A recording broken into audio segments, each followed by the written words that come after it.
This week on Podcastrophe, was Big Bird on the Challenger? What is Scientology speedrunning? Is it gay to smile at your husband? And finally, the Pisslympics. All on this week's episode of Podcastrophe. How long do you think these topics will actually last?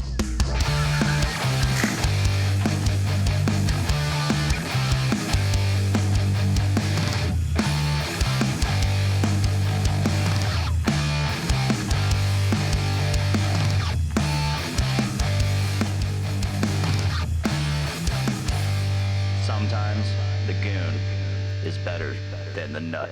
What is up, everybody? Episode 202 of Podcastrophe. I'm Dick. I'm Scott. What it do, what it does. He's here in the flesh this time. That's right. We're back at it. Still sounds like shit, but he's actually here. You know, it's crazy, man. I usually get really sick once or twice a year, and it's right around the changing of very specific, like winter into spring, and then usually like fall into winter, where it goes from like either very cold and dry to like very humid and somewhat warm, but like the temperature can fluctuate by like 50 degrees a day, like between day and night. And then, vice versa, from going from like, humid and shit in the fall to like dry as shit in the winter. Yeah. And I just got sick as shit. Yeah, you did. Oh my God. Yeah, you did. I didn't even know that there was that much fluid in a human body. Like, there's so much, man. Dude, I was coughing up. At first it was like just real like chunks of shit, like just these balls of goop, like fucking, oh God, this sounded terrible. Just so much mucus, man. And it was like that thick green mucus that you go to cough and it just like gets caught and it's hard to like get it all out. And even Mucinex wasn't helping, like, because it's got what they call like an expectorant or something in it. So, it, helps you get all that shit out of there. It was not helping at all. Oof. And then finally it turned into like just fluid. And I mean, I could have filled up buckets, I swear to God. Just all of the fluid that was just coming, like me coughing out. Well, goddamn, dude. And we're better now. We're not doing that as much now. Yeah. It's funny because, it's to anybody who doesn't know, I am a vapor, previous cigarette smoker. And this has really made me, it's only when you get really sick and you start having like existential crises on breathing that you start to consider, like, do I really need to vape? Do I really need to do all of these things? And I actually went like 2.5, 3 days without vaping. And I realized in the moment I was fine, mostly because I was focused on like manually taking breaths. Yeah. And staying alive. Yeah. But I realized at a certain point, I was like, this is just something to do because I'm bored and because I tell myself I have to do it. Yeah, it's a habit. It is a habit. Yeah, you're 100% it. And I was like, I think that's going to be, and I talk about it a lot, so I don't take it seriously, but I quit smoking twice. I quit smoking once for 9 months, and then I got in trouble with the law. So I picked up cigarettes that day. The moment the officer left, I was like, who's got a smoke? And they're like, Scott, no. And I'm like, Scott, no, my ass. Who's got a smoke? And then I kept smoking again for a few years. And then I quit cold turkey. Hello. Quit cold turkey and didn't have a cigarette again for like 5.5 years. Now, I've ruined that. I know. I watched you do it. Yeah, I've ruined that. I watched you ruin it. But I have not picked up cigarettes as in like actual habit again. But I have been like, for the bit, mostly been like, give me that. And for the bit, I'm like, smoking this cigarette, and don't get me wrong, it is good. When I smoked cigarettes from about age 16 or 17 until I was 27 or 28, and so I mean, you smoke that long, and your body gets used to it, and so I've only quit for a few years, and I mean, I still crave a cigarette, right? And I remember taking it at 5.5 years, took that first drag off a cigarette, got an immediate migraine, but was like, God, that is bliss. That is just pure gold. Erica says, I think I'll take up cigs again to break my vape habit. And no, you're right. So hand to mouth is the hardest habit to break for most people. They say something like 70 or 80% of the addiction of smoking or vaping is literally the habit of hand to mouth. So I chew toothpick Scotty. Yeah. Whenever Toothpick Scotty comes out, I chew on toothpicks a lot, and I kind of mess with them a lot. Really bad oral fixation, so there constantly has to be something like going on. Surprisingly, I don't chew my nails at all, but Toothpick Scotty is a vibe. He is he's something else. 100% an aura farmer. Like it's all for the bit. He's just there fucking farming all the aura.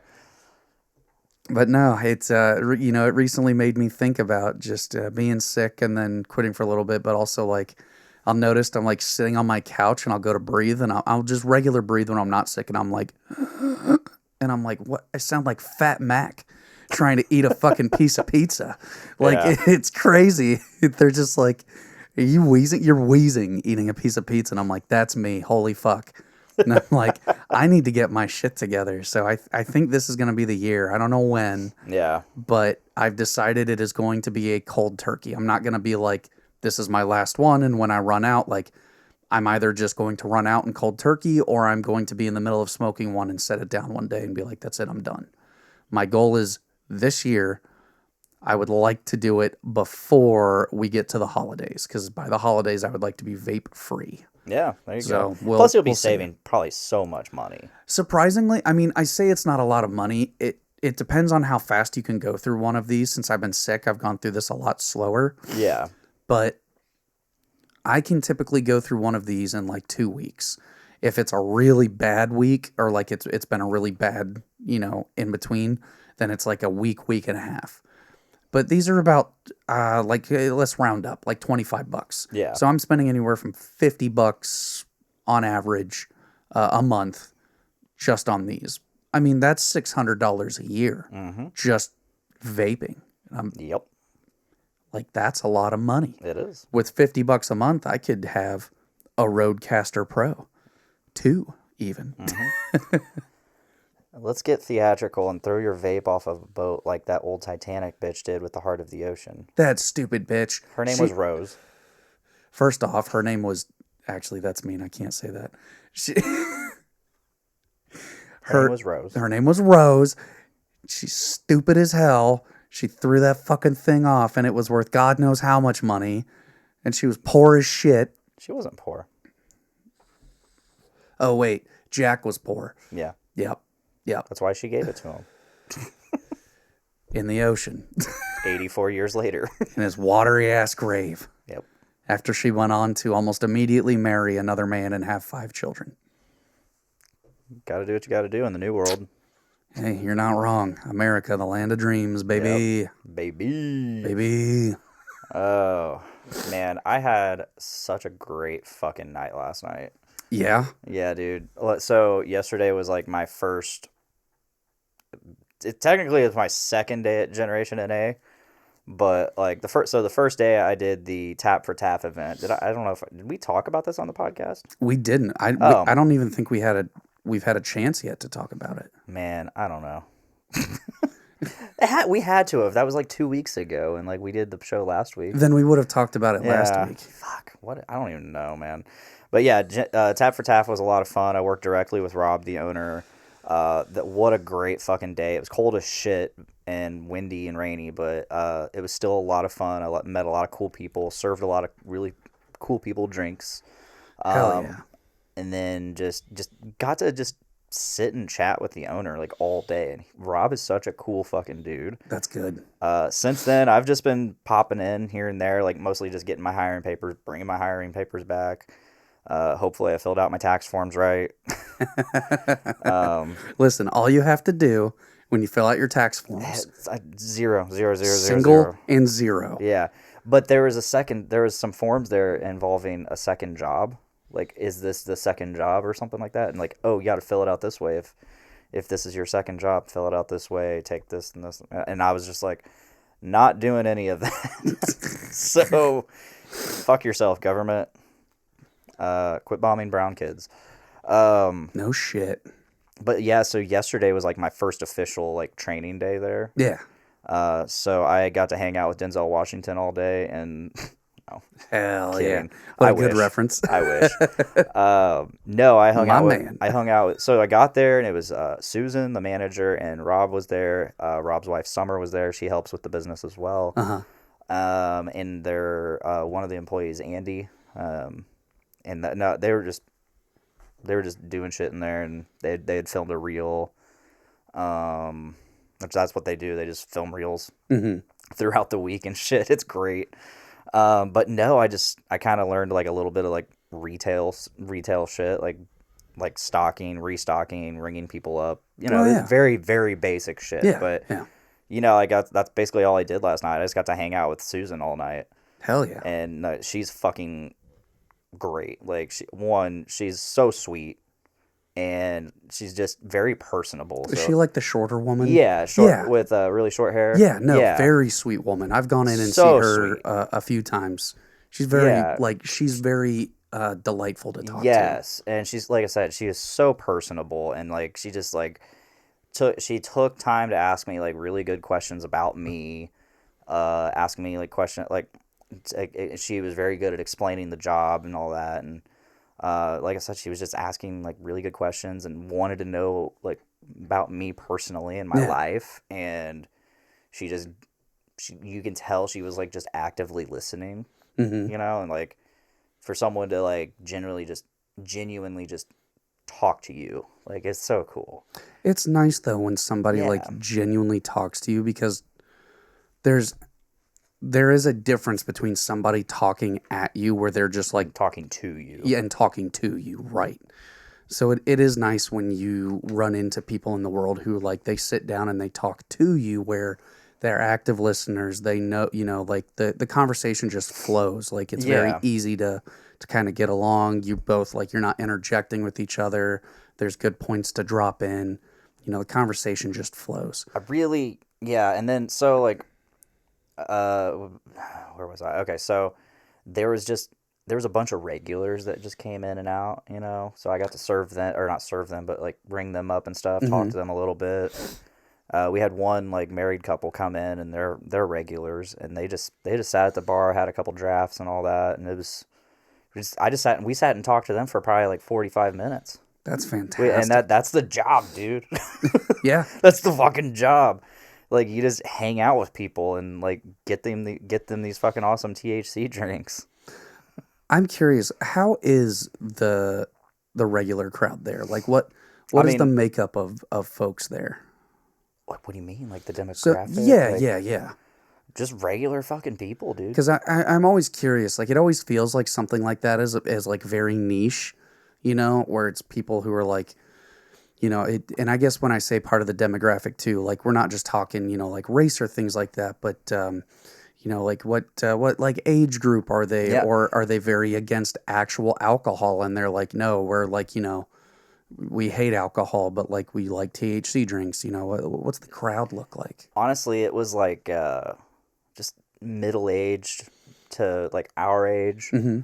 I didn't see too. I mean, so it was a Tuesday, so they said that's their slowest day. Okay. But I mean, we still had a decent amount of business in there. But it was just a smattering of different age groups, different walks of life.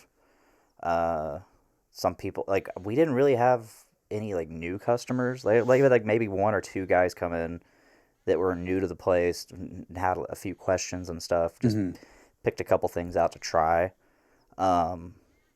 But for the most part, it was just like regulars, and they were just all cool. Hell yeah. They were just all really cool.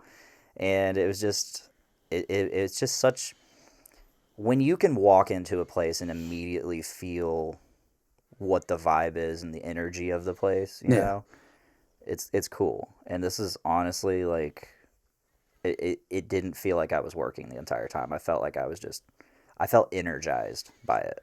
Every time I've walked into Gen NA, it's always got like a very calming aura. Like there's not loud music blaring. There's not a ton of people. It's always very like calm and relaxed. I walk in and I'm a very antisocial person by nature. So even like, Elizabeth has been in there and been like, oh, hey, it's good to see you. And I'm like, hey, it's good to see you too. And then I kind of go back to look at my drinks, and she doesn't sit there and be like, she's not down your throat. Yeah, it doesn't hound me and stuff, because like that is some like retail and stuff like that. But you're right, it does have more of like a bar feel, where like if a bartender were to be like, hey, can I get you anything? Honestly, and it's like, nope, I'm good for right now. And it's like, cool, well, I'm right here. If you need anything, just ask. And then they just kind of leave you alone. Yeah. And it's very nice. I enjoy that. And then you have the employees, and they just hang out there, not even clocked in. They just go to their job and hang out. Yeah. And if you're, that says a lot to me, if the employees of this business are just hanging out there because they feel comfortable there and they feel like it's a cool place to hang out. Right. Like, it's not like a drag on them to be at their place of work on their off time. Because it's not like just a job, right? It's not a 9 to 5 that you go to and you sit at the cube or sit on the line or whatever it is you're doing, and then you leave. I very much think that there is something, that this place is just something very special in our community. It's very special. You don't usually have a lot of NA. Like, I'm obviously not NA for anyone who knows me. I kind of drink like a fish out of water at times, but it's really nice to see that option in the community, because I do we have friends like, we have friends like, Dave. I've known people before who just, they're like, I don't want to drink right now, so I'm just drinking NAs. Like, Jesse was drinking NAs for a little bit because he had that bet with Screech. Oh yeah. So he was like, I'm not drinking, and he'd come in and order an NA. So like, it's nice that option is available, not just as like, hey, we have like 2 NA cans that you can pick from at whatever bar you're going to in town. It's like, hey, we have an entire store with a bar where you can sit down and have an NA. Yeah. So they have one of the NAs they have there that I tried at Tap for Tap is this. It's called Disarm, and I think it's by Go Brewing, and it's a hazy IPA, but it's non-alcoholic. And I'm like, that's nice. So I'm like, I love hazy IPAs. So yeah, buddy. Let me check this out. And I'm like, this tastes like a fucking hazy IPA. Like, you don't even realize it's not even a matter of like, I don't taste any alcohol. This sucks. It tastes like a hazy IPA, which is fantastic.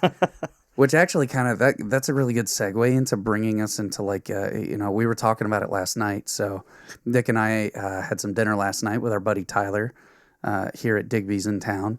And I got this, it was a THC cherry Coke, and it was really good. This is a problem that I find a lot of THC drinks suffer from, is they just, like, at first you get the flavor of whatever it is you're drinking. So, like, I'd get the flavor of cherry Coke, and then on the back end, it's all fucking weed. It just has, like, that weedy taste. It's kind of like eating a gummy. Yeah, no, 100%, where you're like, oh yeah, I can taste that. But then the moment you swallow it, you're like, all the way down, that is just weed. Yeah. 100%. So it's really, that's why, like, we talked about this, is why I like Giggly so much, because Giggly doesn't taste like THC.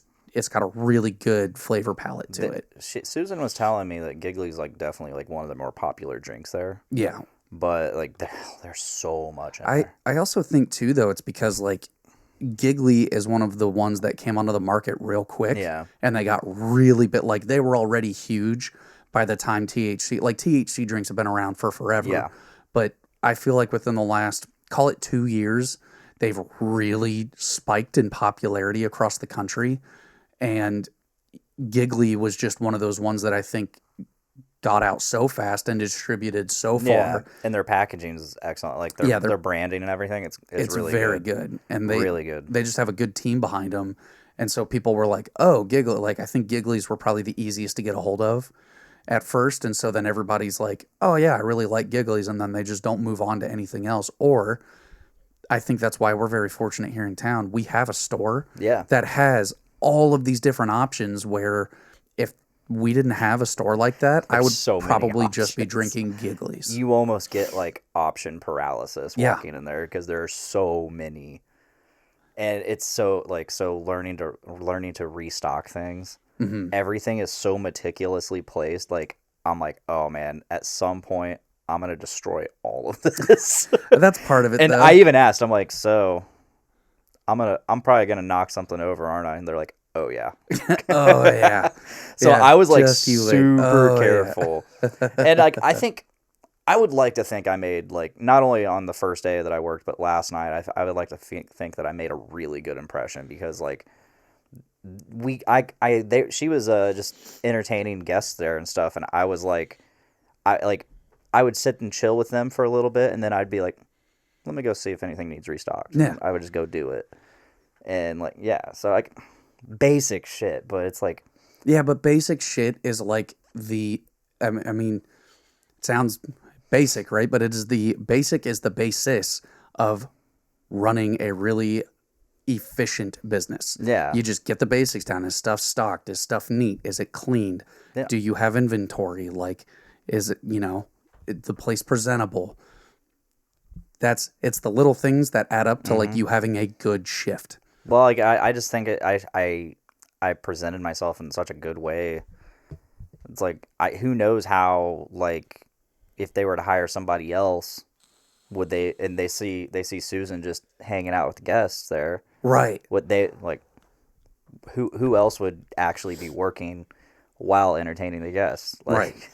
Well, it's a skill, right? It's definitely something you build because like, I could easily just be chilling there with you, but it's like, you know what, I'm gonna go do something real quick just to look busy, keep busy, Yeah.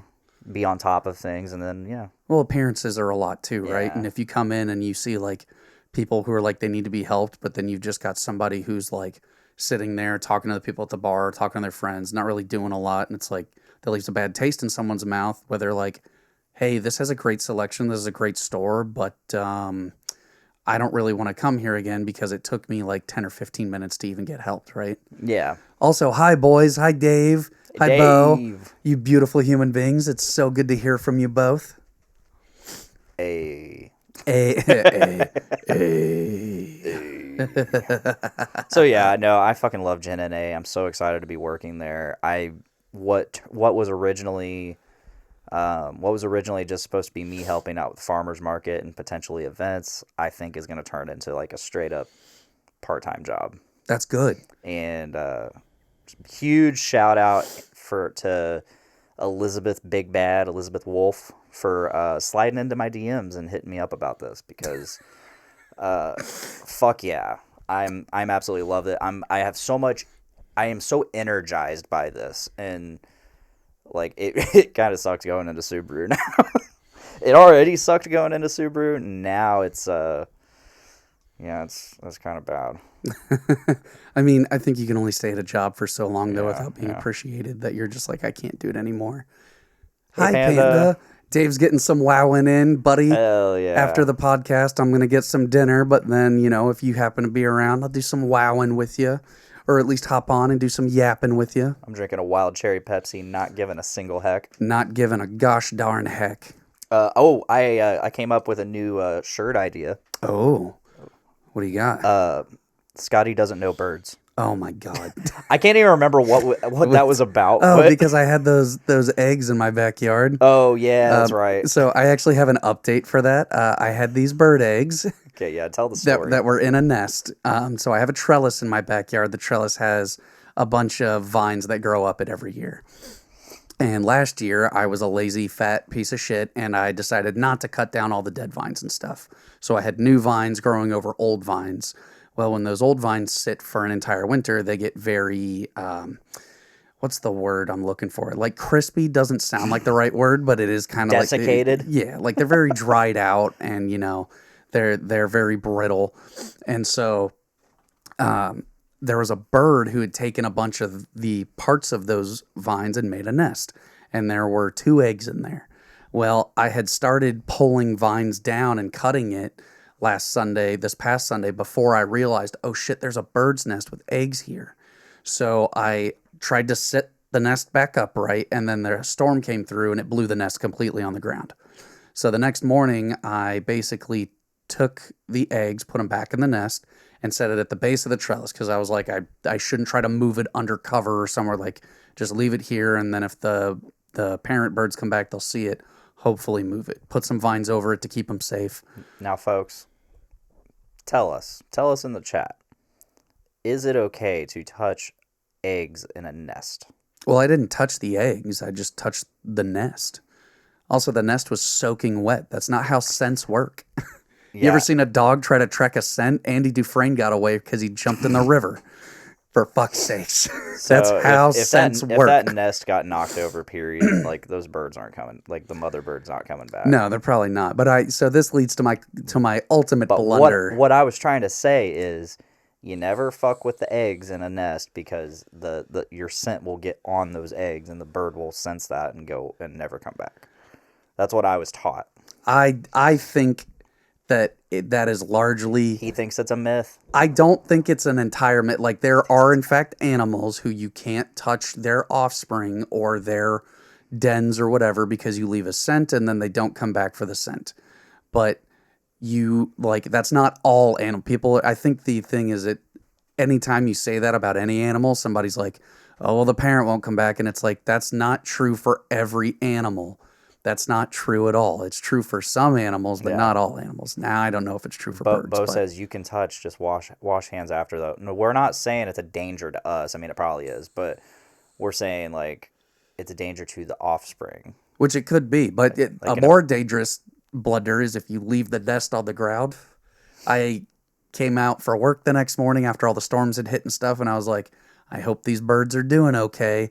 Something had reached under the trellis and dug like underneath it and just basically ripped the eggs out of the nest. So I gave some predator a free meal, and I feel terrible about that. But that's life. That is the circle of life. That is nature.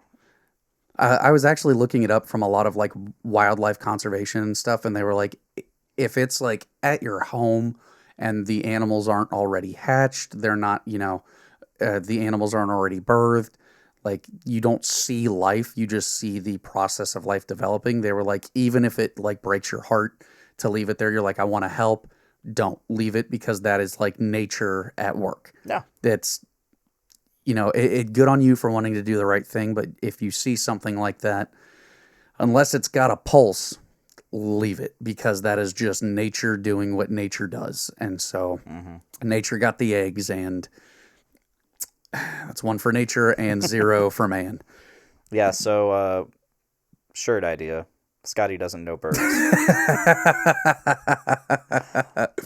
What that design is going to be, I don't know. But that's what it's going to say. Scotty doesn't know birds. Scotty doesn't know birds. Actually, no, I refuse. You are not allowed to put Scotty doesn't know. You can't put that on a shirt. Sir, I want to tell you something.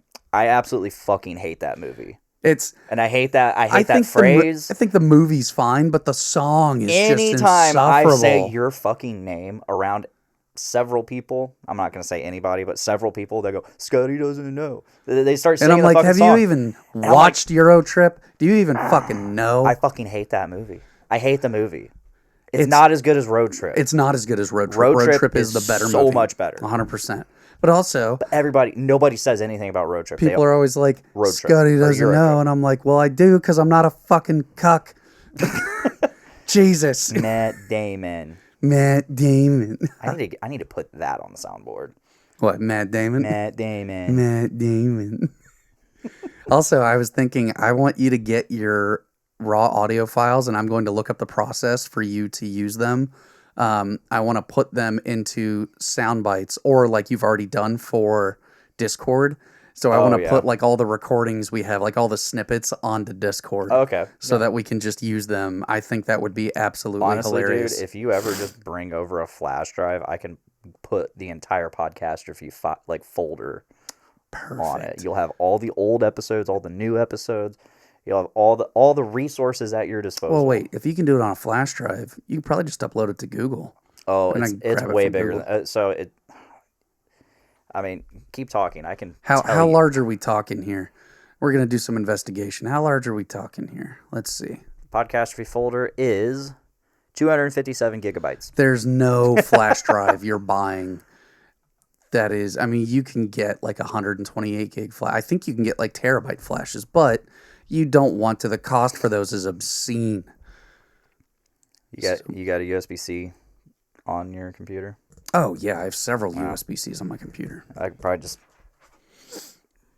just replace the folder on here and just send you home with it. Oh yeah, I can just bring it back. This is 4 terabytes. Oh Jesus. Yeah, you just upload it there, and then I'll just put it on my computer and transfer it over. I just started getting like really big SSDs. Well, no, it's good to have storage. I like doing that now. I have wanted to build a NOS I'm at over, my house. I'm over them bullshit terabyte SSDs. I'm going for 4 to 8. Do I use it all? Absolutely not. I got a buddy who still to this day buys regular hard drives, but he buys like anywhere from like 8 to 10 terabytes on a drive at a time. So they're basically server drives. Yeah. And he puts them all into like a storage array at home. He's got something like 30 terabytes of storage. That's all, it's set up in RAID. So it's all mirrored, striped, or whatever it is he's doing. But it's like redundant storage that he's got. And he's probably also got the largest Plex of anybody I've ever known. I mean, it's like every movie, every song, doesn't matter, every TV show, doesn't matter what it is. It's just like, it's up on the site. I'm torrenting that. Yeah. And it's like, good for you, pal. Hell yeah. But he's got an endless supply of stuff that you can watch. And he's like, what are you into? What do you want to listen to? Here it is. And it's all in like the best, like high quality 4K, like excellent audio. The dude's also got like a $6,000 audio setup. So, I mean, it literally shakes his house so much that shit could fall off the walls. Like, it's obscene. So, I have a few topics today. Yes, your topics that you introduced for our intro. I would like to get into some of these. It's going to be funny because they're so random, and it's like, I think that's what makes the best content. And so some of them are just like random factoids. Perfect. At least the first one is a completely random factoid, but I like random facts. So like who knows? Who knows how much conversation we can get out of these? But let's begin. So, are you aware of the Challenger mission?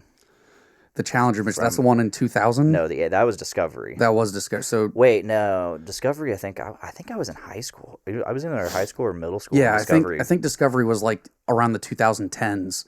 I thought Challenger was like early 2000s. No, Challenger was in the 80s. Was Challenger in the 80s? Yeah. Okay. No, I think because that's the one that broke up in the atmosphere, right? Yeah. So I'm thinking Discovery. Maybe I'm thinking Columbia. Columbia was in the 2000s. Okay. That also blew up. But Challenger blew up. That was the first one. Yes. That had like actual like serious casualties, civilians on board. Yeah. No, it was bad. Well, the big deal about the Challenger mission was like it was going to have regular astronauts plus like I think three or so like civilian astronauts that got all trained up and ready for it, because it'd be like, and one of them was a teacher, like they were just trying to show like all walks of life from Earth. So it was a show of unity on Earth, like and sending people to space. Yeah, space, the final frontier.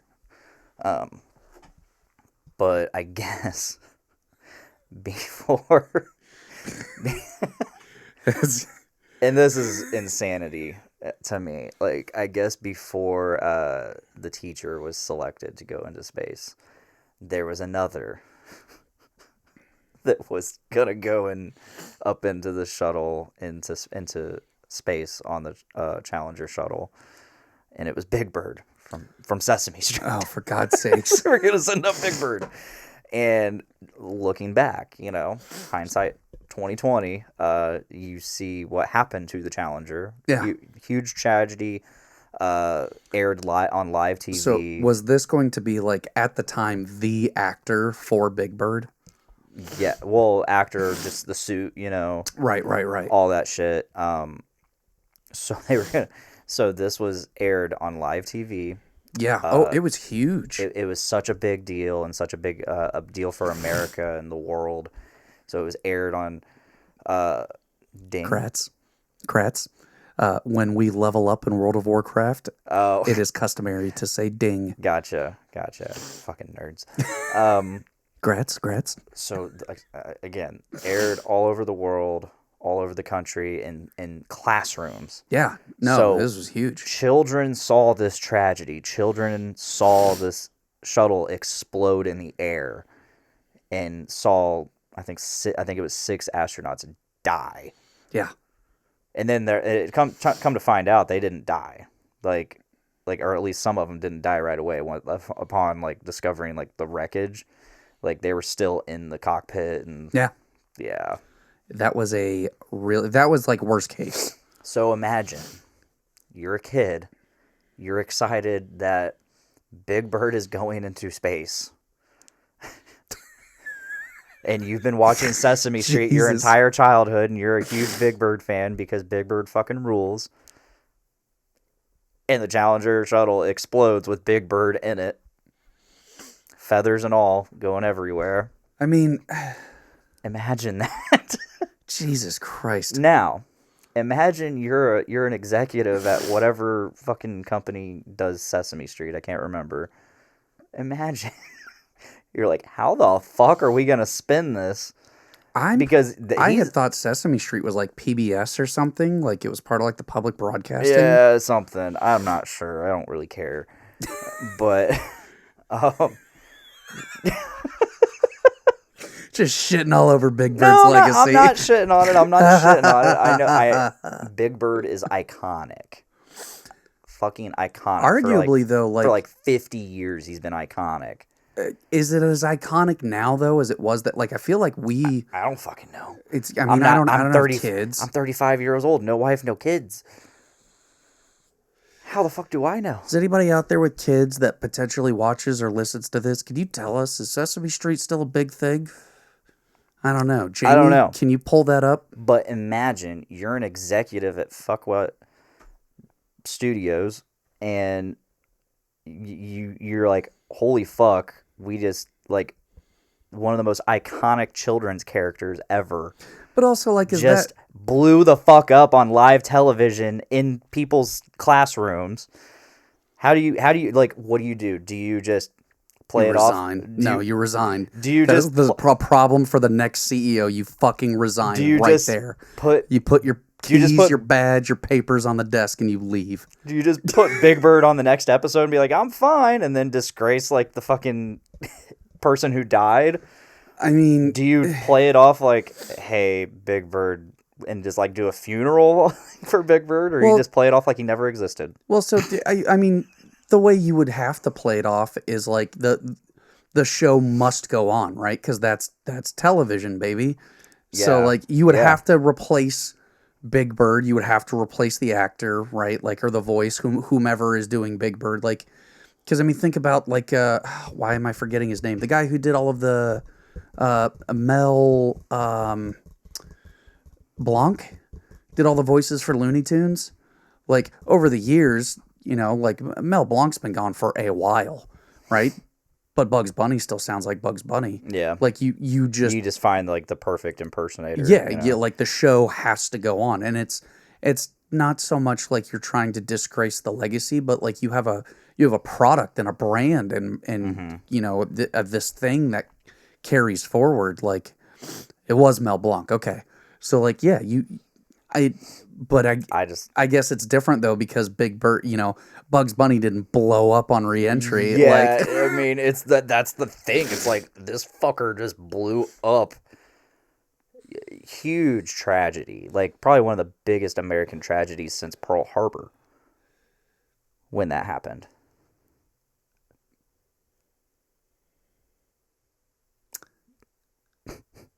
I mean, I guess there was 3 Mile Island, but... 3 Mile Island wasn't a tragedy. No, you're right. And I could talk so much about 3 Mile Island. Me too. 3 Mile Island wasn't a tragedy. It was very overblown, and it ruined the public's opinion of nuclear energy for the next 50 years. Yeah. Well, so did Chernobyl, but... No, Chernobyl was a tragedy, and it should have ruined the public opinion of nuclear energy, at least for the East, because Russia fucked that up so bad. And technically, it wasn't even. I mean, it was kind of Russia because they were the USSR at that point. But like, Russia fucked that up bad. And it's funny you mentioned Chernobyl. I'm going to go on a quick tangent after the Big Bird stuff. But yeah, what do you? Because so it was in the 80s. Was Challenger? Because you say one of the biggest tragedies, was that before or after the assassination of JFK? Oh yeah, JFK. Yeah, for sure. Was that before or after? It was in the 80s. JFK got assassinated in the 80s. No. JFK got assassinated in 63. Wait, JFK? JFK, John F. Kennedy. Who am I thinking of? You're thinking of RFK. No, that fucker's still alive. No, that's RFK Jr., motherfucker. Am I thinking of You're RFK? you're thinking of Robert Kennedy, who it was John's brother. That might be what I'm Yeah. thinking of. History. History's important. You got to pay attention. #history. No, history fucking rules. No, I watched a whole documentary on RFK Senior. But 1980s. And I think it happened. I want to say it happened in the late '60s or maybe '70s. For who? RFK. Robbie Kennedy. That's right, Robbie. Robert, but Robbie. Yeah. Too bad his son turned out to be a huge piece of shit. Yeah. They're all pieces of shit. I hate saying that. I don't like saying that. Like, I don't like making a blanket statement about all of politicians. I'm not that guy. Like, I know people that are like, they're all pieces of shit. Fuck them all. No. Kill them all. Like, and I'm like, no, I don't subscribe to that. There are good people. There's a lot of corruption. There's a lot of bad faith actors, but there are good people in there. I wholly believe that. No, Robert F. Kennedy was assassinated. Wow, they were both assassinated in the 60s. Yeah, okay. So I was That's crazy. Yeah, no, that's insane. Yeah. I had thought that. So he was running for senator, I think. Because I thought someone was assassinated in the 80s. Because like my mom talks about it, like being in school and stuff when it happened. I'm trying to think of who. I mean, John Lennon. Maybe it was Lennon. Yeah, John Lennon. I mean, he's not a politician. No. Yeah, John Lennon was 84. Not even American. Yeah, December 8th, 84, I think. Lennon was British. Yeah. Yeah. John Lennon. Yeah. Yeah, he died, December 8th, 84. 20 years later, Dimebag Darrell, literally same day, 20 years later, Dimebag Darrell of Pantera was shot and killed on stage. That's fucking crazy. So 2 music tragedies, 20 years apart. So to go back to your initial, what do you do? I think the show must go on, but it's a lot different when it's a kids show because then you have to explain that. I did bring this up to Brandon Stone of episode 200 fame, and others. Journey to Comics, all that shit. Hey, Dakota, what up, man? Hi, handsome. But yeah, I did bring this up to him, and he's like, well, I mean, there were other big birds. There were other of his kind. There were international big birds. There was like Australian. Yeah, there was like all kinds of big birds. Okay, so the big bird species doesn't die. Maybe that's how you spin it off. You get Big Bird Jr. Yeah. And then Big Bird has to talk about the tragic loss. One of my all-time favorite fucking memes. It's this meme of just Big Bird in an open field. There's like a fence, and then he's just chasing around kids, and it says 1849 or 1859, and the caption says, "What the fuck happened in 1859?" And the next it's a Tumblr thing. Okay. So then the next thing, I missed that. I do too. I love Tumblr. The next line down says, "That's not the year. That's his kill count." Like, Jesus. Oh my god, I love that. Dude, Tumblr was a mastercraft in I think how to do social media. Oh yeah. It was perfect, and I really hate to say this, but once they took all of the unseemly stuff off of Tumblr, it was never again. It was never the same after that. That's his kill streak. Yeah, the children are fast. It says the children are fast, but Big Bird is faster. They never had a chance. What happened in 1845? That's not the year. That's his kill streak. The kill count, baby. Yeah. That was a fucking classic. I love it. Good God. So my quick tangent. Yeah, quickly tangent, because I have other topics to get to. So quickly tangent for Chernobyl. I watch for anybody who's heard of him or familiar with him, his name's Kyle Hill. He does a lot of science videos on YouTube, although nowadays mainly his 2 topics of discussion are nuclear energy, nuclear physics, and fallout, really in that order. But he has this series called the Half-Life series, and it talks about all of the worst nuclear disasters or nuclear accidents that have happened in the world since the dropping of the atomic bomb. And he recently did a video because they just released the report after, I think it was like 2 years ago. They just released the report on what it's going to take to repair the sarcophagus and how bad the damage for the sarcophagus. Actually, I lie. That was last year that the sarcophagus got damaged, early last year, as an escalation in the war. That was when Russia held Chernobyl hostage and held everybody who worked at the sarcophagus, some 3,000 plant workers, hostage.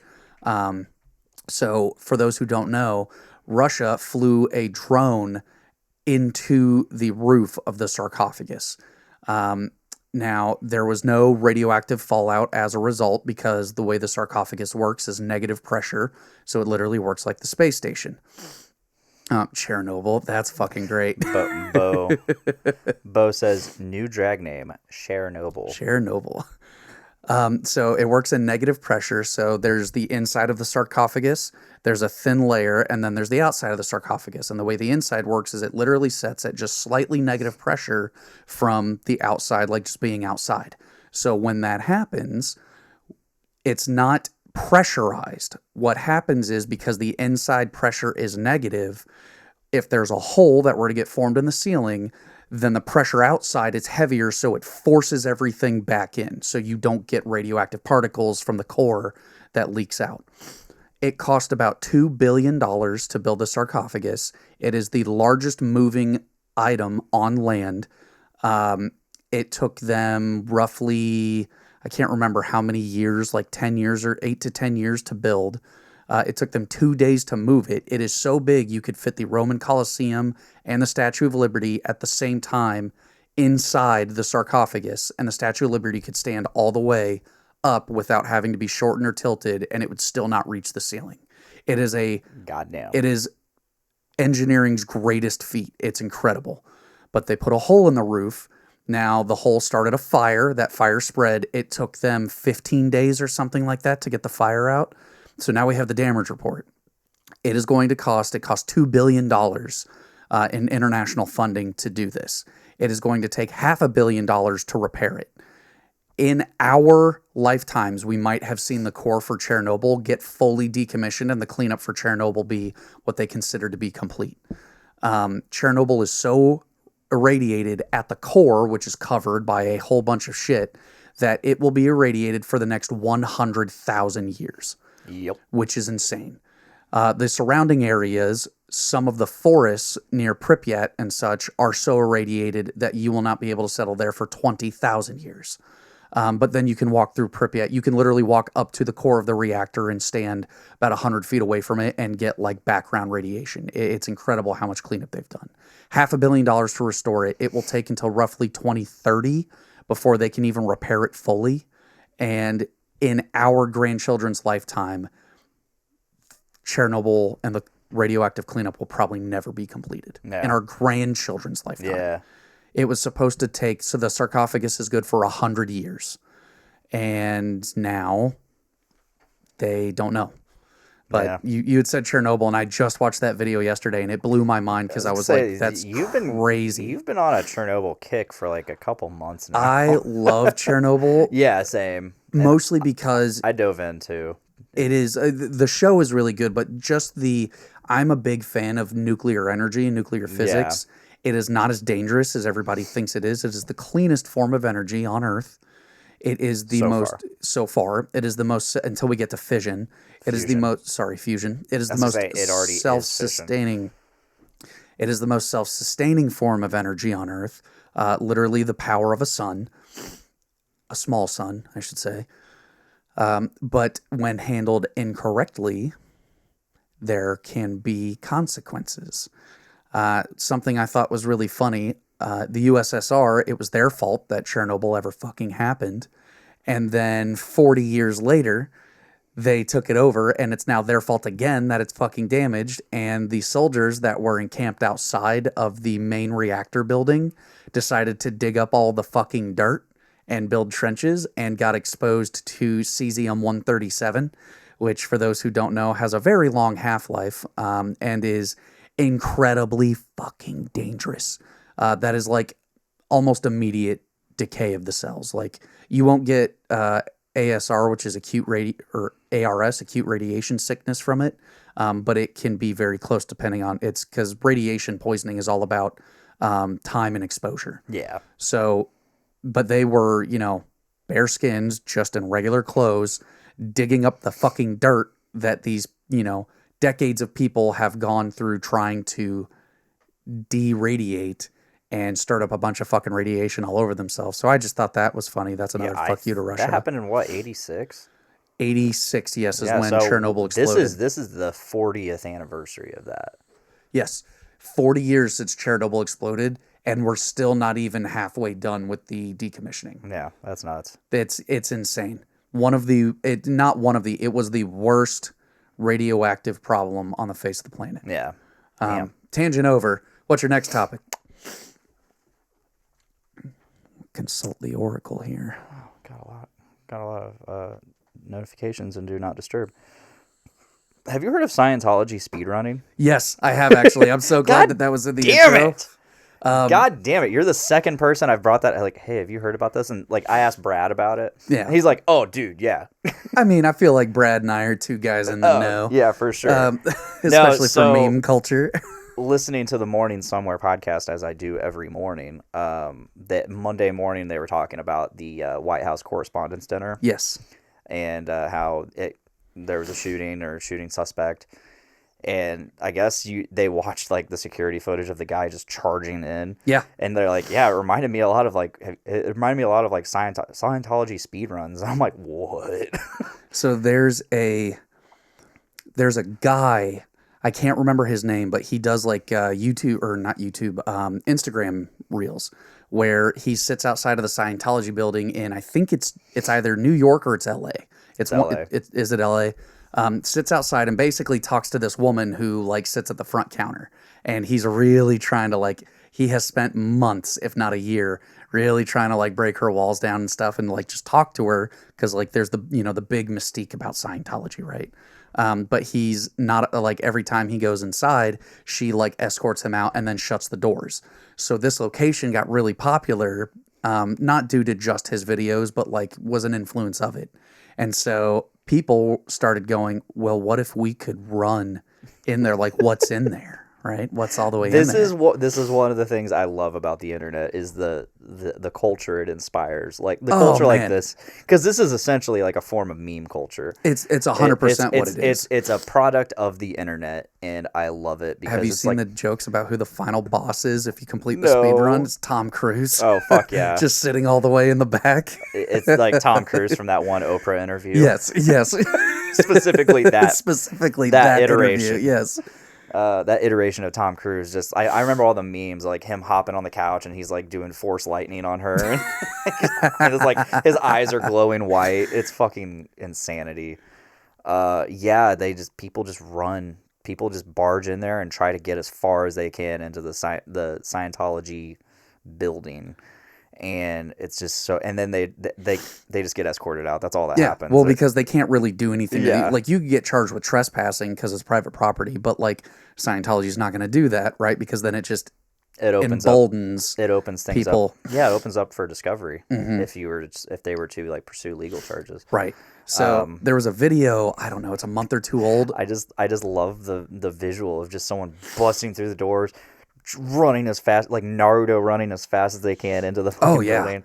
I mean, and it just goes to show, it's like the Area 51 raid. It's like, man. Yeah, I'm so glad you brought that up. That's what it's being compared to. Is like you tell a bunch of people that they can't get in somewhere, and people's gut reaction is like, well, they can't. Their bullets can't go through all of us. What if we just all try to storm it at the same time? Yeah. Meanwhile, 13 people showed up. Yeah. There's a whole documentary on Netflix about that whole thing. Is there really? Oh my God, it's good. Oh, I gotta watch that. That sounds fantastic. The dude was just trolling, and he's like, all right, September 18th, we're raiding Area 51, and then it turned into an event. And then like millions of people like started saying they were gonna go. So I have a buddy. He'd been like one of my best friends since like the 4th grade, who's in the Air Force, and he was stationed out at Nellis. And so he would occasionally go to that Area 51 base, right? Because there's an Air Force base out there. Yeah. And he was joking because I was like, this was at the time he was stationed out there was about the time that the Area 51 stuff was happening. And I was like, hey man, can you get me in? And he was like, oh, Area 51, dude. He was like, Area 51's, it's nothing. He was like, it's mostly just like the a front and the tourist attraction. He was like, now Area 52. That's what you got to be worried about. And I was like, there's an Area 52. He's like, I've said too much. But still to this day, I always kind of wonder, I'm like, is there something behind Area 51, like Area 52? The implication of Area 51 implies that there's an Area 52, potentially. It at least implies that there are 50 other areas before it, but also potentially an Area 52. Extra virgin olive oil implies the existence of extra slutty olive oil. It's true. Episode title: Extra slutty olive oil. Extra slutty olive oil. I love it. That's really good. So I don't know if you saw it. About I want to say like a month or two ago, maybe a little longer. There was a video. These two boys were at the same building that this guy would go into and regularly like talk to the woman at the desk and stuff. And they are the first, we'll call them pioneers of this trend that I have seen. So they basically ran as far in as they could go, and one of them got stopped pretty early on. The other was able to go all the way back into the building, like at least as far as he could find like hallways to get to, and there was really like nothing there.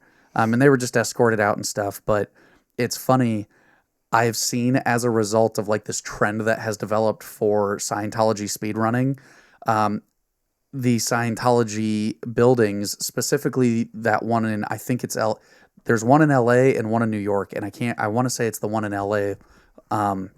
They took the door handles off, the doors, so you can't open the fucking doors. And I'm just like, how does that work? Because so the guy who does the videos with the woman, he would like go in and try to talk to her, and she'd be like, if you're not interested, you have to leave. And like, she's very polite, right? Like, he was never rude to her or made fun of her, like was just literally trying to talk to her and get her out of her Scientology shell. It was kind of sweet. And then she would always like escort him out and stuff, or like he'd be standing outside. So I'm guessing at a certain point they're like, you can't come in. So he'd stand outside and talk to her, and she would just like reach under the counter and the doors would close. So I'm guessing they have some sort of like electronic lock where like they can lock it and then open it when they need to. But yeah, they literally took the fucking handles off the doors so that people couldn't open the doors and run through. Let me tell you something, Scientology. I'm speaking directly to you, Scientology and L. Ron Hubbard. You can't stop the internet. You can't.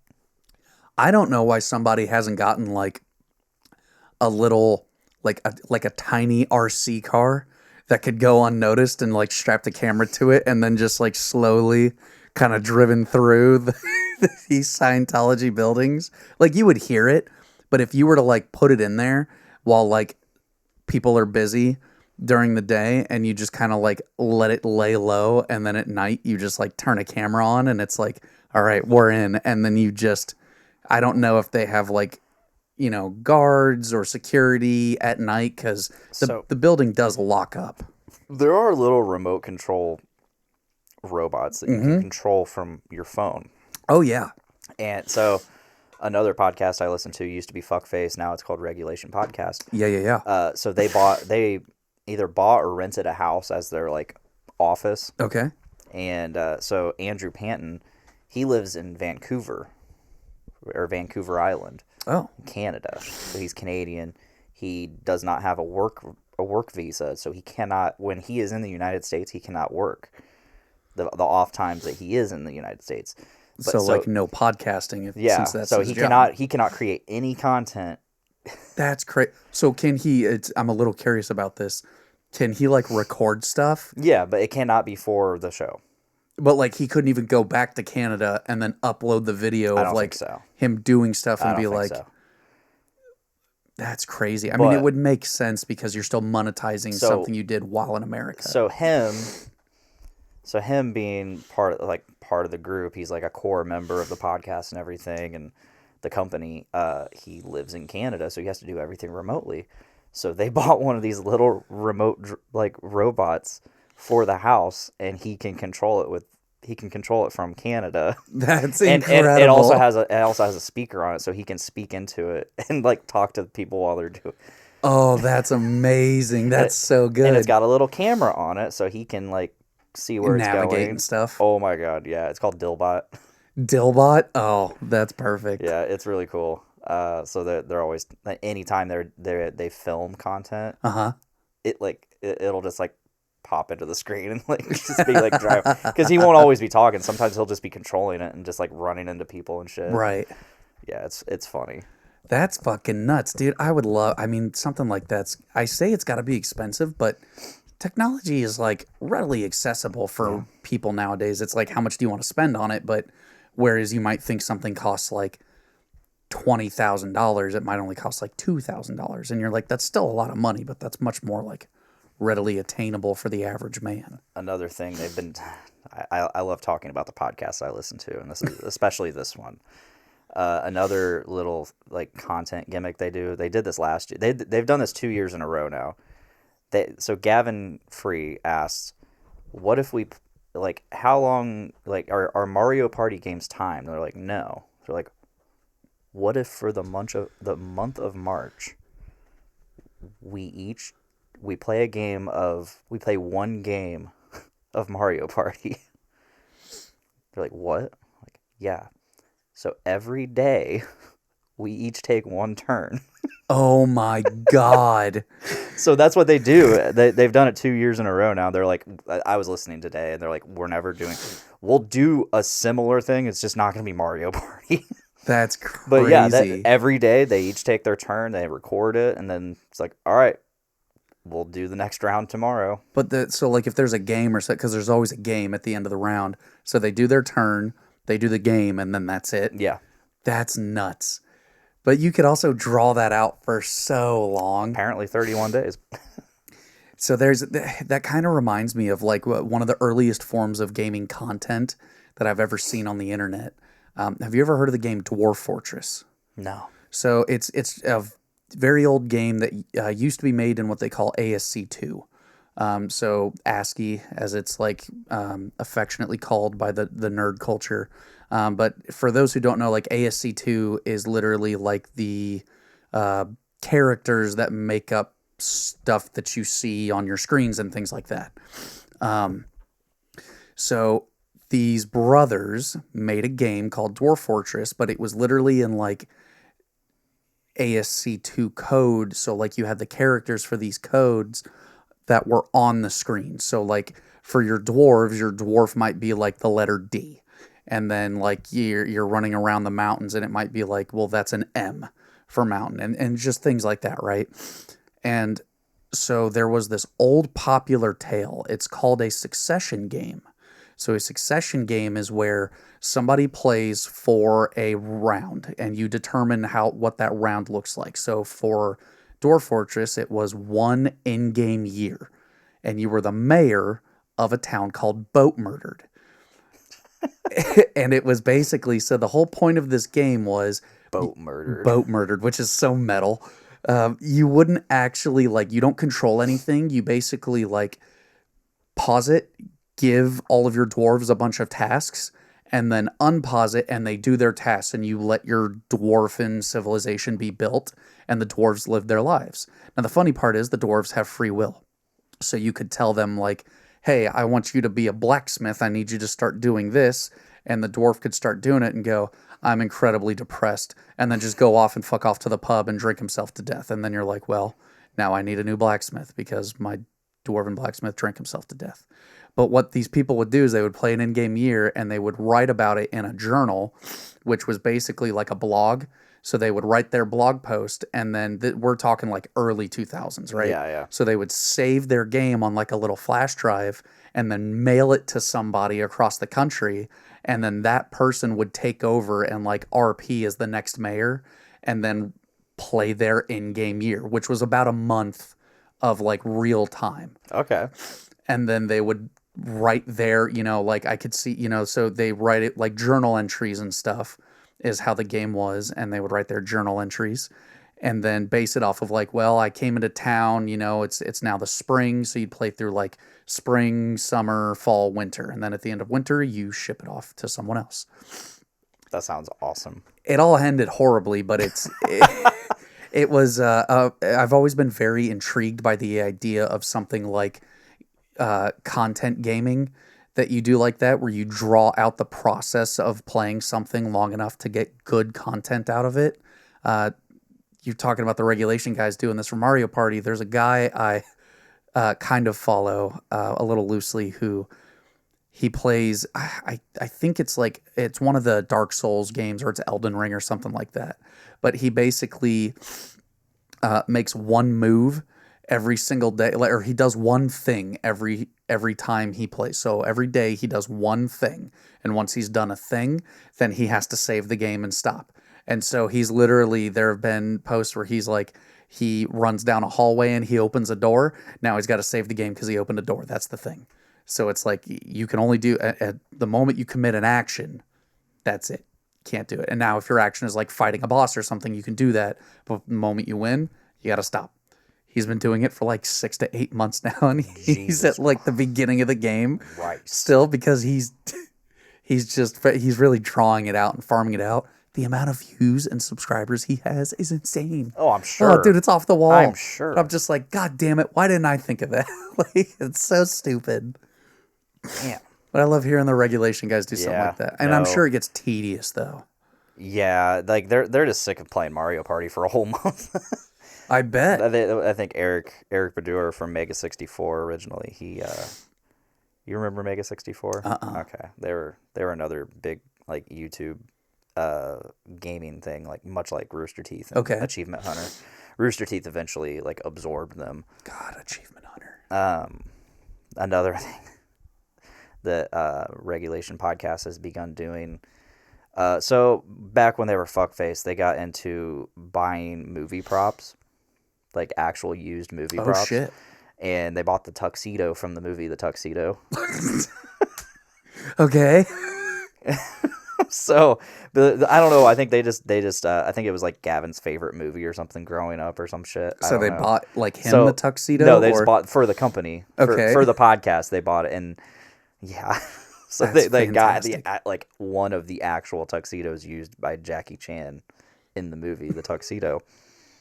And I can't remember what the question was. It was like, what's the worst movie that you really like? And then like Gavin's like, oh, The Tuxedo. Like the movie's terrible, but I like it. So fast forward to this year, and if you recall, the rhinoceros. Yes, from Ace Ventura. It got auctioned off. When Nature Calls was for auction, and they were like, should we try to buy this? Are they the ones who bought it? No, they are not. They did not get it. It got too expensive. Well, because they don't have that Rooster Teeth Time Warner money anymore. Yeah, that's fair. Because the last I saw, that was going for like $6,000. Yeah. So I don't know if it got more expensive than that. I wouldn't be surprised. I can't remember what it sold for. We have the internet. Oh, no. All right, let's see. New tab, not Pornhub. How much did the Ace Ventura Rhino sell for? It automatic sold for $59,850. Oh my God!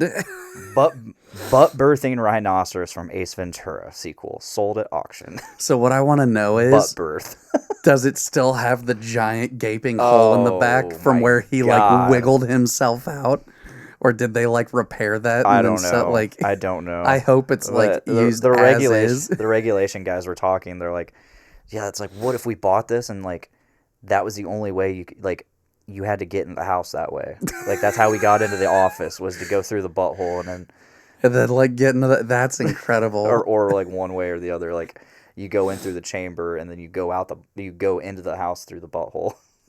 Oh my God, that would have to be so hard. Like at some point though, you'd just be climbing through because you'd tear that, because it looked like it was like latex or rubber or something. Yeah. Because it would have to be for the amount to stretch. But so the thing that they've really been able to do, like beyond buying movie props, is they found a website where you, and don't ask me what it is or anything like that. Okay. They found a website where you can purchase keys to the city. Like you know city? you know how like sometimes like a mayor or city will gift the key to the city to like some celebrity or somebody. Yeah. So they found a site where you can buy celebrities' keys to the cities. Oh wait, so it's not like a site that just produces keys and you're like, I have a key to the city. This is like okay, the key to the city. Like this celebrity either donated, sold, or died. Oh shit! And like this is their key to the city of this city. So and they purchased. I can't remember how many they've purchased, but I know the one that sticks out in my head is they bought Larry King's key to the city for whatever city. That's fantastic. That's so and good. they're not expensive at all. They're like $100 or something. What? Bullshit. Yeah. So what do you do with a key to the city? Like I'm guessing it's just symbolism. Yeah, I think like, it's just symbolism. Yeah. Or do you just want like anywhere you go? Like you go to the police station, you're like, I'm allowed in here. I have a key to the city. Like you just go to the mayor's office while he's working and just walk in like, hey mayor, and it's like, how do you get in? Is your key to the city? Right. How does that work? I really don't know. But guys, if I can really encourage you, listen to the Regulation podcast. It's so good. And it's just them just giving each other a hard time the entire episode, or coming up with ideas for the show and then doing it on YouTube or something. And then it's just constant lore building. That's all the show is. That's great. That I remember when they were Fuckface, they described themselves as a pod. They would always be like, so are we an Apple podcast now? Like the fruit, because they were trying to get a sponsorship from Cosmic Crisp. So is it? It sounds like the bit we do. Like, are we Axe guys now, or are we Blank guys now, or kind of? But they would just have like periods where they would talk about like specific subjects. Like, so are we a hot dog podcast now? Like, because I think last year they were trying to see how many hot dogs they could eat in 1 year. They were keeping count. I think Jeff ended up at like 79 or something like that. Those feel like rookie numbers. I don't know. I don't eat that many hot dogs, so. If Sabrina could hear you, she'd be screaming. I mean, it's more hot dogs for her, so I don't know why she'd be screaming. Everybody should eat a large amount of hot dogs. You have to keep the hot dog industry in business, Dick. I got that dog in me. Got that dog in me. Hot dog. But again, they're just Kumail. They're just a podcast, and they describe themselves as deep lore about nothing. Deep lore about nothing, and that's all the podcast is. It's like just one inside joke upon another inside joke, and it just keeps building. And like all they do is just talk shit to each other and like try to come up with ideas for the show. That leads me to a good question. What is our podcast? What do we do here? We're just a free-form conversation podcast about anything and everything. I like that. They can go anywhere and everywhere. And it does. It really does. It really does. Which is a great segue into our next topic. What have we got? So I had an interesting, and I really don't know how long this is going to last. So I overheard an interesting conversation today while at work. And little background. So there's these two people I work with. One, his name's Nate, not Nate Phillips, not Pod Daddy Nate. Pod Daddy Nate. His name's Nate, and he's very intelligent. I'll just say that right off the bat. Very intelligent, but completely burnout. I feel that in my soul. Very What's unique. left of it. Very unique voice, and very unique personality. Like the voice of an angel? No. He talks like this, bro.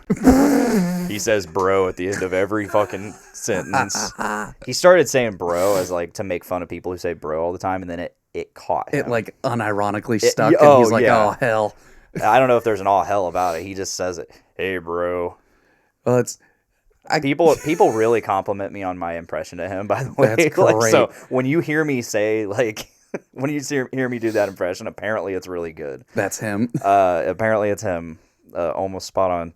But yeah, so I'm working with him. And there's this girl we work with. Her name's Cheyenne.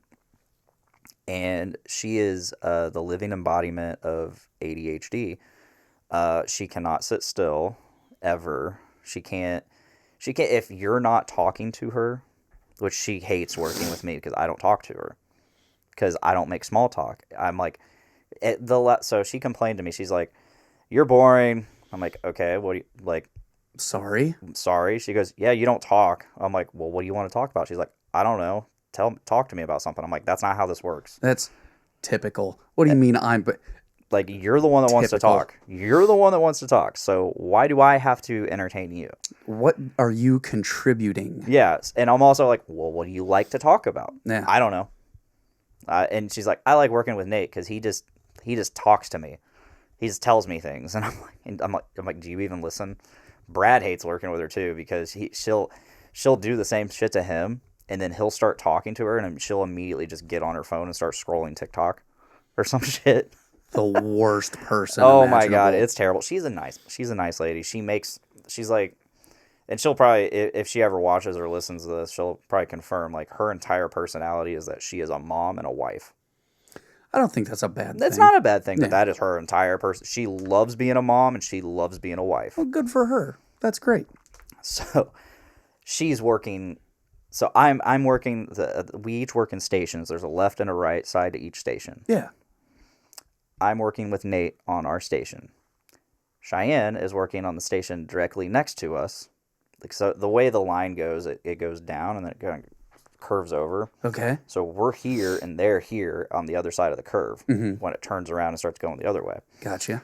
So she's working directly next to Nate. And she's bored. The person she's working with isn't entertaining her, so she's got to entertain herself. Much like Richard, Rollo, who we discussed on the podcast on episode 200. Rollo was a person that if you didn't entertain him, he was going to entertain himself at the cost of everyone. At the expense of everyone. So like chaotic neutral. So chaotic. So Cheyenne, if you're not entertaining her, she just blurts out sounds. She'll start dancing to try to get your attention. Like, we saw her twerking today because she was bored. What happens in that mystical Subaru building? Good Lord. New idea, everybody. Any percent Subaru speedrun? Oh my God. How far can you make it into SI? They would actually probably take legal action. Yes, and there are turnstiles, so you can't even get in without a badge. Oh. Or someone letting you in. Don't do that. Nobody does that. Hey, Dick. No. Oh, man, you don't even know what I was going to ask. So Cheyenne's working directly next to Nate, and she's not being entertained by her partner. So she's talking to Nate and stuff and here and there, and then he kind of stopped and he started talking to me for a little bit. So she got bored. And next thing I know, she's like looking directly at me, and she's like glaring at me. And I'm like, what the fuck? I didn't say nothing. I've just learned to just be like, if she starts doing that shit, I just ignore her. Because I don't know if it, like, I either ignore her because, like, I don't want to deal with it, or I feel like it's going to piss her off. That's fair. It's like, if you want to talk to me, I'll literally talk to you. Like, I will talk to you about anything that you want to talk about, but I'm not going to make small talk, and I'm not going to just pull shit out of my ass just to say words. Like, if I have an opportunity to be quiet, I'm going to be quiet. Yeah. Like, I'm just going to work. So she's doing this. She's glaring at me, and Nate notices. So we're up on a platform. She's down on the floor. So he just looks down. So she's like looking at me. And I'm like, and Nate notices and he goes, "What the hell are you doing, bro?" That's fucking great. And she goes, "I'm practicing not smiling." And he goes, "Why are you doing that?" She goes, "Because I can't not smile when I stare at my husband." That might be one of the sweetest things I've ever heard. But like, I guess there's a little backstory to that. I guess they've been getting like sassy with each other, and she sucks at it. Oh, so he's winning. He's able to keep a straight face when he's talking shit to her or being sassy with her, and she can't just. She breaks. Yeah. Okay. So she was practicing that. Anyway, I didn't know that at the time. We didn't have this information. So she tells him, I can't not smile when I'm looking at my husband. So sweet. Yeah. Nate proceeds to say one of the funniest things I've ever fucking heard him say. He just looks at her and goes, "That's really gay, Cheyenne." That's really gay. Holy shit. I don't know what proceeded after that. I just couldn't. I had to keep working / laugh my ass off. That's fantastic. That's really gay, Cheyenne. Well, so is this a man that talks like he's very, I don't know, he's very, what's the word I'm looking for? Like monotone, like calm, like Yeah. There's not a lot of like influence into like, tone or pitch or anything. Not really. It's just very delivers it straight. I can without looking at his like facial, like without looking at his facial expression, I can hear tone in his voice, like Okay. Emotive tone, but it's all very similar. He talks like this, bro. That's great. I think that's fantastic. Yeah, it was like, that's really gay, Cheyenne. That's really gay, bro. Yeah, that's all I got. So is it gay to stare at your husband, to smile at your husband? So that's right. That's the topic. Is it gay Yeah. to stare? Is it gay to smile at your husband? Now that would have been a perfect use for bro instead of saying her name. Yeah, which I'm actually shocked. That's one of those things where like I was actually shocked he said her name instead of bro, because he calls everyone bro. Everyone bro. It's Universal. bro. Universal term. Bro is a universal term. Unisex. Uh, Gender fluid. I kind of fell into the same pitfall as him though, where I would say brother, like brother. Yeah, I said brother for so much for a while. Unironically, ironically, but now I'll just be Hell like, yeah, brother. You probably see it in my text all the time where I'm like, hell yeah, brother. Yeah. And I'm just like, shit. I don't care. I've fallen into like the typical white man, like, hey, brother. So we now have confirmation from an expert. Our number one ranked gay says, yes, it is gay to smile when looking at your husband. Gay is in like homosexual gay, or gay is in happy? I think gay is in like 90s gay. 90s gay. Yeah. Like That's like a 50-50. Yeah, it's like, it's not like happy gay. It's like you're using it as like a Oh, insult. you mean like that 90s gay. Oh, yeah. Yeah, you're using it as an insult. Like, I'm not exactly calling you gay as in you're a homosexual and you like dudes. I'm calling you gay because you're gay, dude. That's like the best explanation I have for it. It's like, yeah, you're gay, man. Both. Both them. Both them. Bo. Well, that only leaves one topic left, and if I'm not mistaken, was that the PO, the Piss Olympics? Pisslympics. Pisslympics. So I'm going to go out on a limb and say I'm like almost 99.100% certain that I don't know what the Piss Olympics is. Are we talking like how far can you stand from a urinal and pee into it? Like, That's exactly what that's He got it, folks. Show's over. well, that's the only thing I could think of, because like you never stood there with your homies and you and your homies are just like, hey man, check this out, and you're like 4 feet away from the urinal and you're just pissing in an arc. Like, So the next quarter, so our overtime quarter, I got to work with Brad. And I can't even remember like how we got on this subject. Like, I genuinely don't remember how we got on this subject. But like, I brought up the fact that I'm like, I remember the days like in elementary. Oh, he was saying, because we have paint suits, right? yeah. And they have a zip. This is how we got on this subject, because we ended up polling the whole sealer deck about this. That's great. So we have the paint suits. They zip up. They have a zipper up here, and they have a zipper down here. So you can Double zipper. So the question was like, hey, when you go to piss, do you zip down, or like top to bottom, or do you zip bottom to top? Like, and I zip down, okay. top to bottom.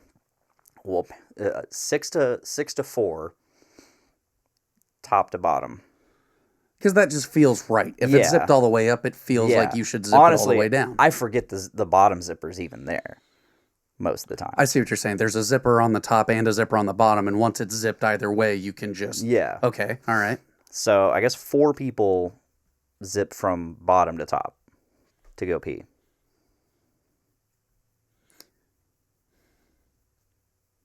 So you would basically just have it like a sports jacket or something on, or like a sports suit jacket where you just like kind of put the flaps behind you and then you... Yeah. Which I'm like, I don't like that. This seems weird. It seems awkward to me. I don't know. It's triggering the fuck out of my tism. But so that poll was done, and that got Brad's like, could you imagine just walking into the fucking into the bathroom, the men's room, the boys' room, and you just get in there and you see somebody with fucking pants and underwear just around their ankle, paint suit around their ankle, just ass cheeks out and just fucking pissing. And I'm like, dude, that's a power move. That is a men's room power move. It's so funny you mentioned that because I never told anybody this. This was, I don't know how many months ago at the checkerboard. It was definitely over the winter. I walked into the men's restroom at the checkerboard one night, and this was probably like one of our Friday nights or Saturday nights that we're out. And this old man was so like when you walk into the men's restroom of the checkerboard, you've got... Oh my God, it's such a terrible setup. It's so bad. So you walk in, as soon as you walk into the door, you've got door right here, you've got the sink right here to wash your hands and stuff on the right as soon as you enter. You've got the trash can and the paper towels on the left. There's a stall immediately in front of you, but you have to walk like around it and then open the stall door like out into the walkway. And then you have to, you can piss in the stall there. And then it's got one urinal against the wall and one urinal in the corner. And if there's somebody at the urinal right here, the first urinal, you literally have to like intimately squeeze by this man while he's taking a piss so that you can get to the second one. It's such a shitty setup. And if somebody's taking a piss in the second one, you don't typically want to walk up and start pissing in the first one because then that person gets done pissing and now they have to squeeze by you or awkwardly stand there while you're finishing your piss up, right? And then they're just kind of like literally staring at you and waiting. So I walked in one night, and there was this older gentleman who was there, and he had his pants and his underwear completely at the floor, and he's standing there just like leaned back, taking a piss in urinal number 1. So like urinal number 2, the stall blocks it so you can't see it. Urinal number 1, you can see, right to it. And his ass is just hanging completely out. And he's taking this piss, and he's so drunk, and he's just taking this piss. And it took everything in me not to burst out laughing because I'd have probably pissed myself, not to just like snicker, not to make any noise. Like that was one of those like... Telling you, dude, it's a fucking power move. Bite down, dude. It is an alpha power move. That man had in one brief moment, there was a roller coaster of emotions of like curiosity of like, why would you do that? You're a grown ass man, but also curiosity and like, is this the fate of all men where you just get so old like you have to drop trowel while you take a piss? Is that the evolution of man? I don't think so. I don't think so, but I don't know. I'm not that old yet. He was either very, very drunk. He was very drunk. But like, again, it's a power move, man.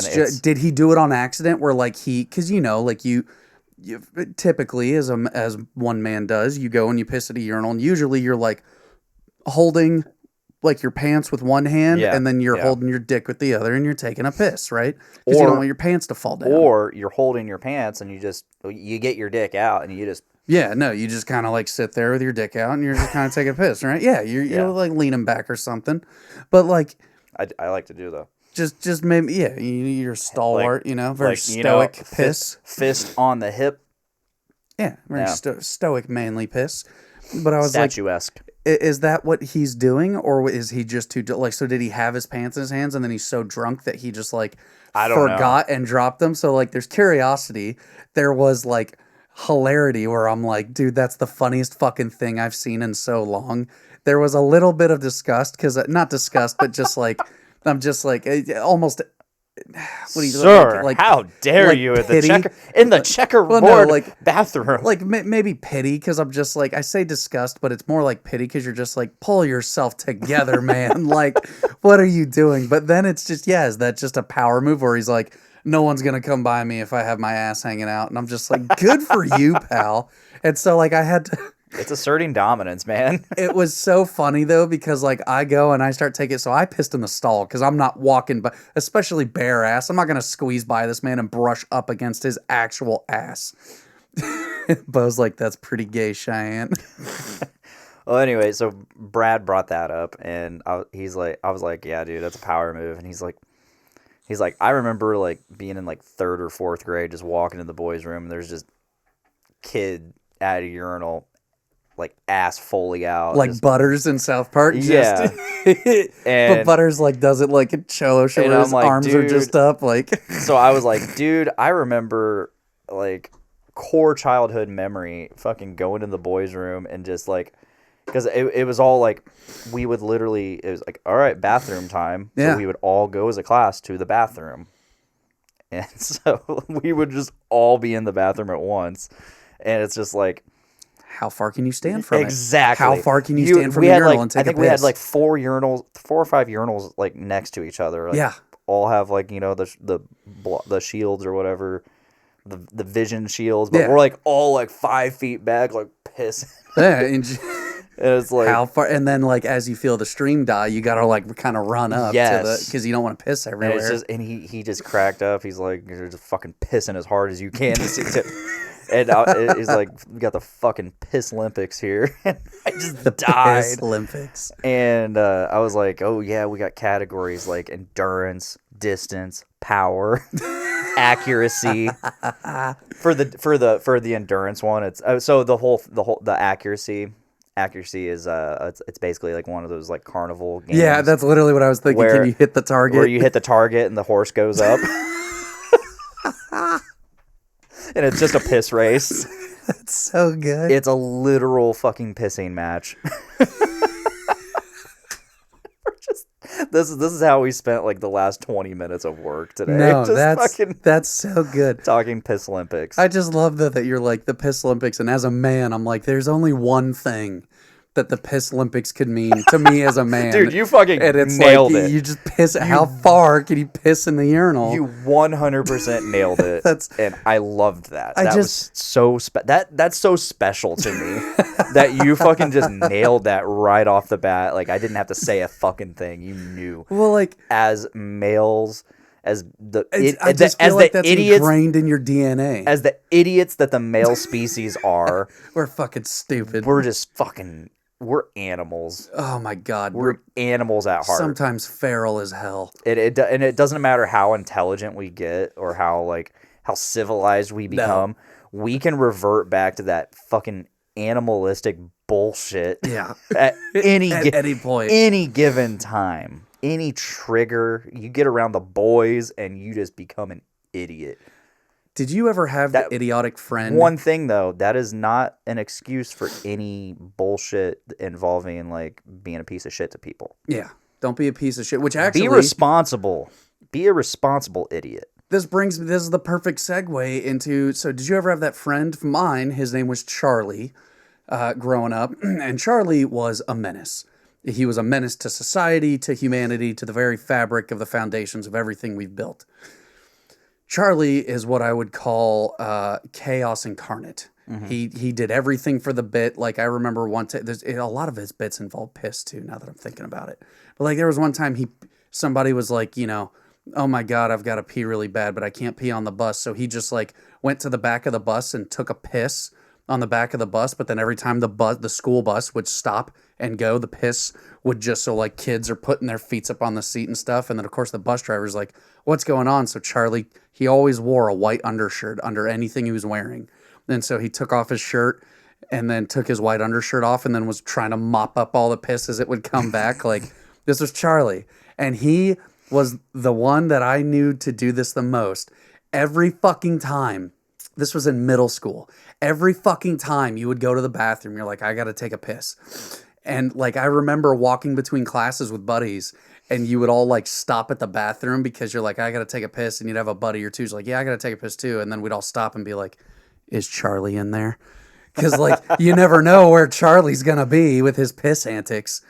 And so we'd be afraid sometimes to go into the bathroom because what would happen is you would literally like, you'd go into the bathroom and sometimes he wouldn't be peeing or sometimes he wouldn't. He wouldn't do this all the time. So it wasn't like a surefire bet, but he would basically choose a urinal closest to the door. And then you would go in and you'd like, if you really have to take a piss, you don't worry. Or sometimes you forget if Charlie's there and you just go in and you start taking a piss.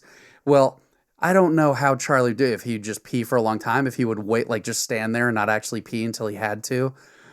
You would get done going to take a piss and then you would go back, like wash your hands and you'd go to leave and Charlie would be like, not on my watch. And he'd turn around and try to start spraying people with piss every time you ran for the door. So it became this thing of like, do I want to smell like Charlie's piss all day, which was always rank as hell.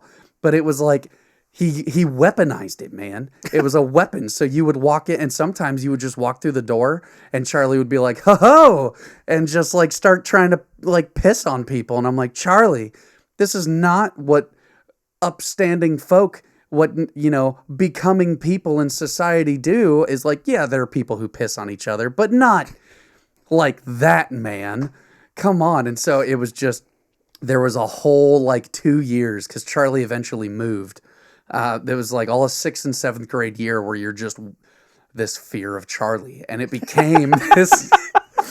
He was almost like a cryptid, like the legend of Charlie's piss. This fear of Charlie. Dude, it was for you just because you never knew, or like sometimes you'd be standing there and you'd be taking a piss, and like I remember, and I still think I like do this a little reflexively or like instinctively, is you go in to take a piss and you either pick a urinal because like you never stand right next to a man if there are empty urinals, right? You go to an empty urinal and you usually leave a space between you guys, or you piss at a urinal that is closest to the stalls. I don't know why, but that just seems to be like you piss at a urinal that's closest to the stalls because it's furthest away from people coming in and out.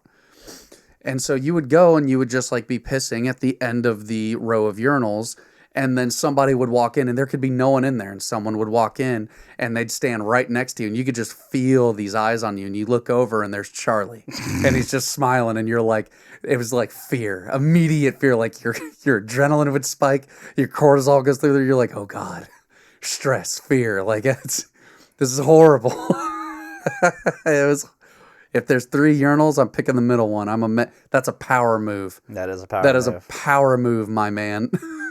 That's also, I think about people who do that. That's something Charlie would do. He'd force you to pick. I was going to say, it doesn't necessarily break urinal etiquette. However, it is a power move. It is a power move in urinal etiquette. Yeah. It's not something everyone does. So let's, while we're on this fascinating topic and an insight into the lives of man, what is urinal etiquette? What are your urinal etiquettes? I'm sure it's probably a widespread thing. So yeah, I mean it's pretty universal amongst men. Usually, if there are multiple urinals, 3 to 4, you alternate urinal, empty urinal, or you piss and you pick one typically on the end and then if there's one on the end, you go all the way to the end, and then the next person other end. Yeah.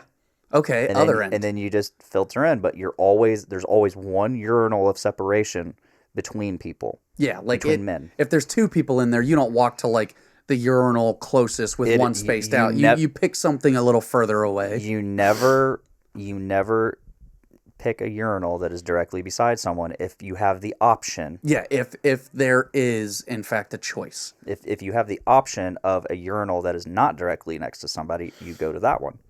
I agree. However, sometimes it's a busy bathroom. So we have exceptions to the rule where the exception to this rule that I've noticed is as you get older and you have the capacity to drink or otherwise consume substances that allow you to not be sober, you will enter a restroom of a busy sort and you might break it because it's a busy restroom. So you just piss kind of wherever you can fit in, right? I have noticed this to be the biggest thing at like sporting events, at bars. Yeah. Which it's funny, these events actually, we'll get to this in a minute, where things that break etiquette. So leaving space between people, not distance, is a big thing for urinal etiquette. What do you do if you do have to stand close or next to someone? Where are your eyes at?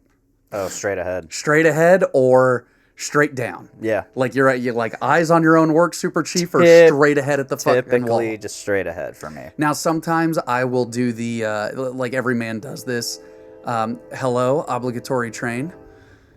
It's, if you really have to piss, normally when you've been drinking, then you go and you take a piss. I will do the, the look up and kind of the, like you ever do the sigh when you have to, like if you really got to take a piss? I haven't, but like I hear it all the time. Yeah, no, they're kind of like that sigh of relief. Pee in a giant trough. Yes. Yeah, I was gonna get to I was gonna bring up the trough. So that's a big thing at sporting events. So like exceptions. So eyes straight ahead. Which it's funny because you'll see like you have your peripherals, but you never glance sideways. Right? It's eyes straight ahead. You never turn your head. You never turn your head and look at another person. Which goes to the next rule: don't talk. Don't talk. Don't fucking talk to me while I'm taking a piss. You don't. It's like an unspoken rule. Your dick's in your rule. hand, my dick's in my hand. We're not talking to each other. We don't talk. And it's funny. Letterkenny did a bit on this on like maybe the first episode or something of Letterkenny, where he's just like, how you doing now? Yeah, the guy's just having a conversation with him while he's fucking. Yeah, McMurray's just like, how you doing now? And he's just talking to him and shit, and he's like, like Wayne's just kind of like, all right, I guess we're talking, because like when it's people you talk at the urinal. Yeah. Right. You can be even next to each other at the urinal if it's someone you know. I don't. And if someone speaks to me, I keep it extremely short and concise. Right. You don't start talking about plans or your night or like things that are going on. You're just I'm not trying to talk to anybody while my dick's in my hand. No. That's just something you don't typically do. Right? Now, but the trough situation. The trough is. We should have evolved past the trough by now. Why do venues still have the trough? I actually think the trough is something of a. I don't know what you call it. It's not like a rite of passage, but it is an experience that I think not maketh man, but is a shared experience as something you typically get when you get older. And usually it's a lot of drunken folk around you, because I typically see troughs at like large arenas, stadiums, sporting venues. Dancers. Dancers. Nothing cool. Nothing greater than a fucking trough in the men's room of a strip club where everybody's just. But there is dirty. something very, I don't know, like not. There's no redeeming the trough for me. I don't like the trough. I think the trough is a bit of like it's something that I think every man should experience at least once in his life, preferably though while you are intoxicated in some way, because I think it eases the tension, it eases the burden, and this is actually, I think, where we get our exceptions to the rule, right? It's lawless. I don't like it. It is lawless. People's piss bouncing up and hitting you. It is chaos incarnate. I don't like it. I don't like it. The exception to almost every etiquette rule that you have while pissing as a man. Tinley Park, Hollywood Casino Amphitheater, they have troughs in their fucking venue. I think it's just a cheap thing, because now you're not paying for plumbing for every individual unit. You don't have to run lines. Like, imagine the money to scale that something like that saves. Fucking lazy. But it's also dirty. It's super fucking dirty. It's so dirty. But like, there's something to be said about. So, I have a story about this, about one of my first adult trough experiences, where I went to go visit my buddy who was stationed out at Nellis in Vegas.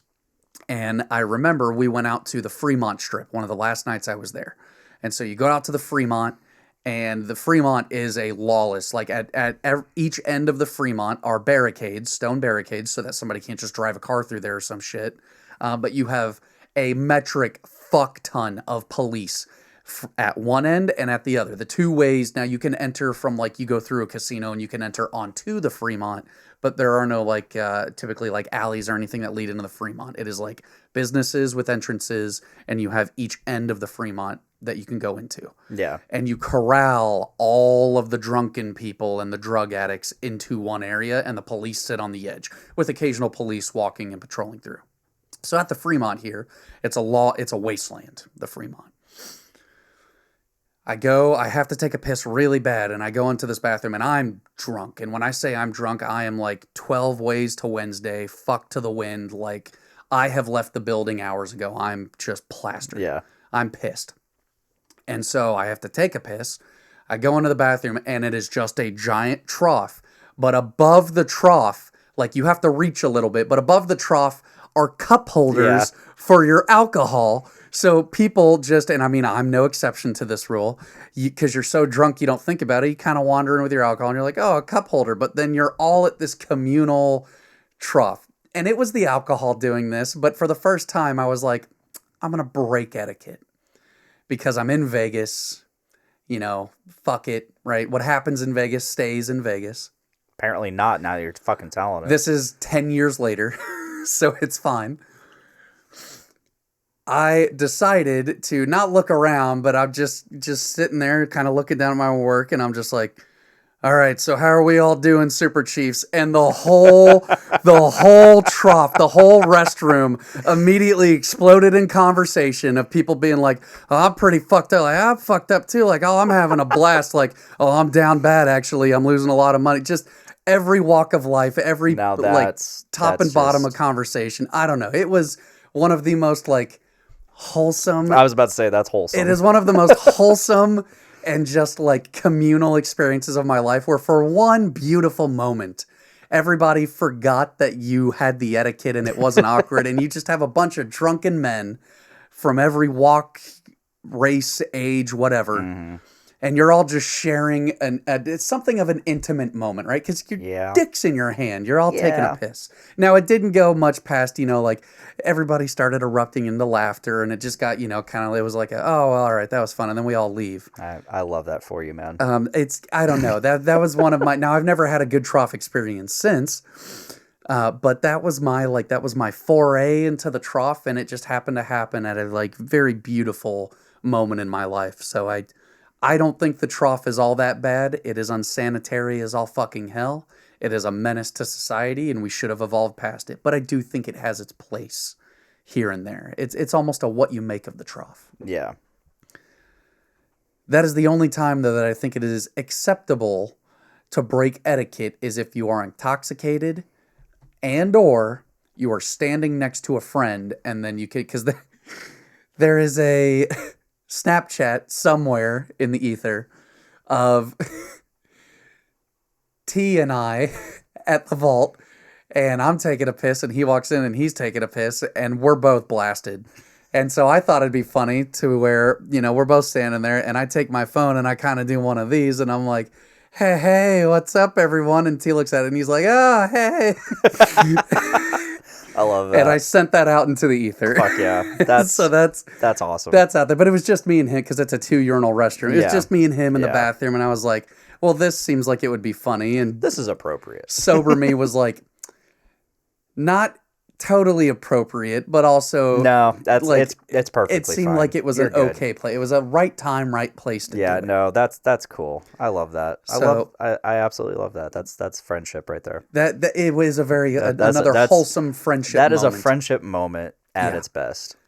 So that is it's funny how you're like, I don't know how much we're gonna get out of this topic, and we've gotten the most discussion out of the Pisslympics than any other topic that we've had. Pisslympics is great. The Pisslympics that should be the name. The episode title is Pisslympics.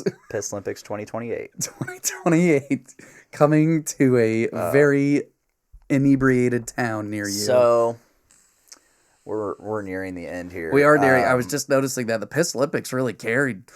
Yeah. So I'm kind of at a dilemma right now. Do tell. I'm considering trimming down my beard. Because you said you weren't going to this year. I was going to try to make it to August, which is the year. Okay. That's right. It wasn't this year. It was 1 full year. Yeah. When you started growing it out. But I'm definitely considering it because it's just getting. I don't know. Like I have trimmed it. Like I trimmed down the sides and stuff. It's a very well kempt beard. I shaped it up and stuff, but it's just I don't know. It is also getting to like hot season. Oh, that never bugs me. Does it never bother you? That does not bug me at all. It's just I don't know. Like maybe I just need to straighten it and like I need to wash it and straighten it and just see what happens, see what it looks like. But like I'm not digging the look of it. Like I see strays popping out, so like I'm just yanking strays. Oh, dude, I yank strays on my mustache all the fucking time. I couldn't do my mustache. Like, fuck. Oh, dude, that's a painful spot. But that is a painful. Every time I pull one, it's eye watering. These, you just pluck it out. I just pluck it out. I don't even feel it. It's like whatever. But I'm just like, I don't know that, and like I have like this desire to, or not desire. I feel motivated by working at Generation NA. To like make myself look a little more presentable. Not that I don't already, but like. But it's nice to look nice at a job that you genuinely care about, right? I feel like my beard is just not like it's a good beard, but it's not like super presentable, and I could probably do a little better. That's fair. That's fair. So fair. I don't know. I know a lot of people are being like, no, don't shave the beard, or don't trim the beard. For me, I don't know. I'm actually probably at the length where I'm like, this is a decent beard. I can keep it like I've learned the line. I have not mastered, but I have really like begun to excel at the art of lining the beard, and so I try to keep it like pretty short. That's a good spot right there. Yeah, it's right about your Adam's apple. 2 finger lengths. Yeah, 2 fingers above the Adam's apple should be where the line is. So I'm like right there. It's grown a little bit, but I'm about right there. Yeah, no, you got a solid beard. Solid line. Because a lot of people go like literally up to the chin line. Yeah, and then you just have. And then the sides and the chin. And it's just like all this is skin. I think it should at the very least go to the end of your, which really the end of your, I mean you have your chin, but the end of like your neck here, it really is your Adam's apple. Yeah, it should just go to your Adam's apple pretty much. I don't like to grow up my beard long though, because and this is actually at the point where it starts to like, I'm looking at myself on camera and noticing this. I can't grow anything here. And so I get to a point to where it starts to look like uncannily Amish. I like my German roots come out so bad. Yeah. And it's just like, because I can get a big bushy beard, but then it starts to flare out. It looks like it's just an Amish beard. That's the only way I can describe it. And like, I get a little bit of the soul patch here, but it's still not enough to be like, because it's not a thick soul patch. It's still very wispy. And so like, if I shave this, because I like to, because I'm just like, these scraggly ass Barbosa hairs. Yeah. Shave it, but then I have nothing here, and then it's very much just like the mustache and the beard. But I'm missing so much of this. I've been growing facial hair since 2006. When did I start really growing facial? I actually was like kind of a late bloomer to like growing like actual good facial hair. I had to start shaving it at around 18. Because I got a job at McDonald's, so they were like, well, you have to shave your face. So for the first few years, I took a blade to my face, which I think is why like all of this is very, like, it's thicker and more myth. Like not, they say it's a myth, it's but a myth. I think it stimulates, not growth, but stimulates your pores, and I'm probably wrong. What it does is it literally shaves off the top layer of skin and basically opens it up to be like it opens it up for like bacteria and shit. Yeah, and so like it's which is also, why you get razor burn. Also, when the new hair is trying to grow through, all that skin is like covering the pores. Like you just basically scrape the skin over the pores and it has trouble. So you get ingrown hairs. So bad. Has trouble going through. So I haven't taken a blade to my face. Yeah, no, I haven't used a razor blade in probably 5 or 6 years. So actually, the last time I took a blade to my face was right after Halloween, the year that I started hanging out with. It was the year that I met Sabrina and Sid at the Halloween party. Yeah. Because I had just the mustache. So I took a blade to my face, which I hadn't done before that in 8 years. So I used the Norelco 1 blade. I love the Norelco 1 blade. it's amazing and it cuts through fucking anything.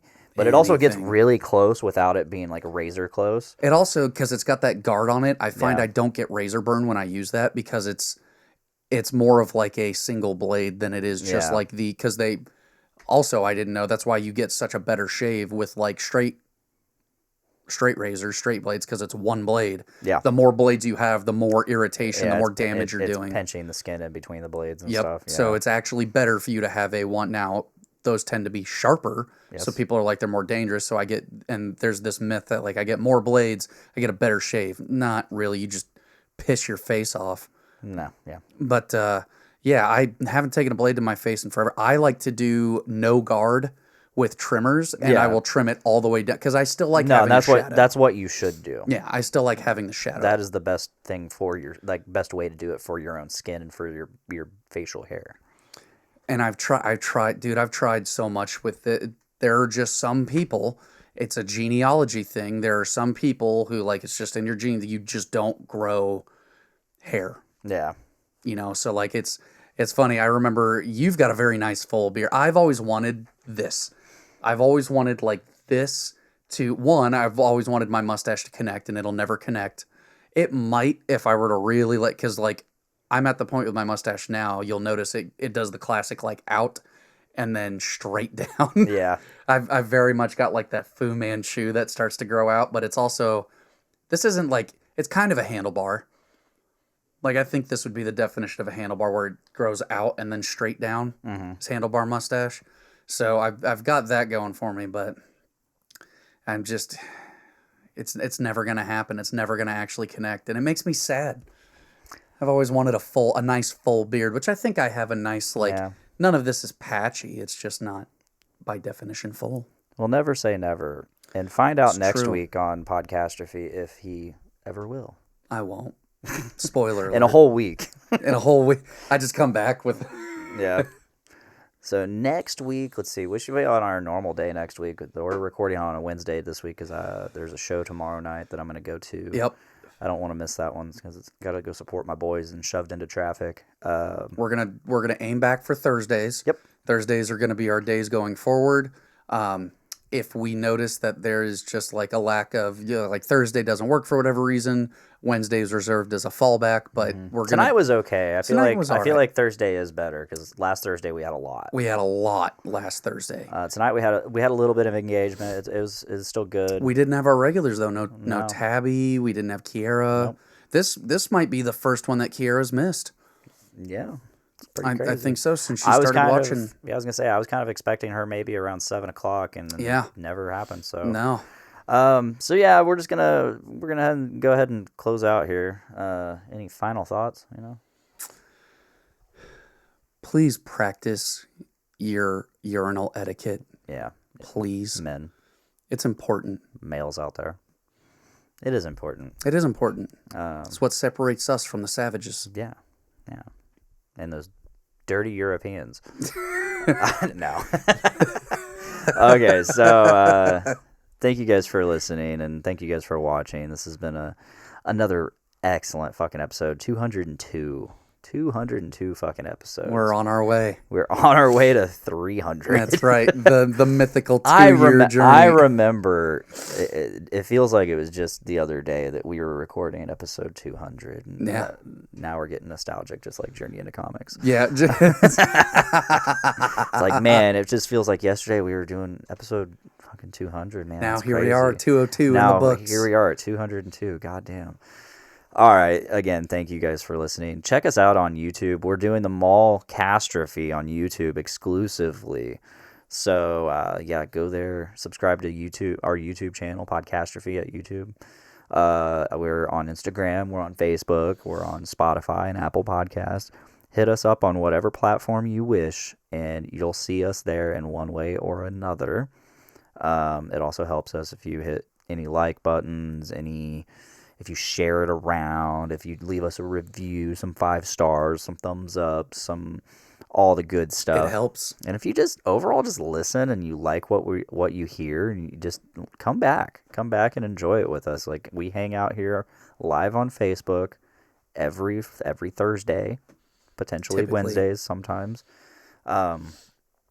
So yeah, that's really all I gotta say about that. No, that's it. Let's bring her home. Let's bring her home. So we fucking love you. I've been Dick. I've been Scotty. And please make every day a big dick day. Bye, guys. Later, y'all. And bye, YouTube. It's been fun. Ta-ta. Smash that like button.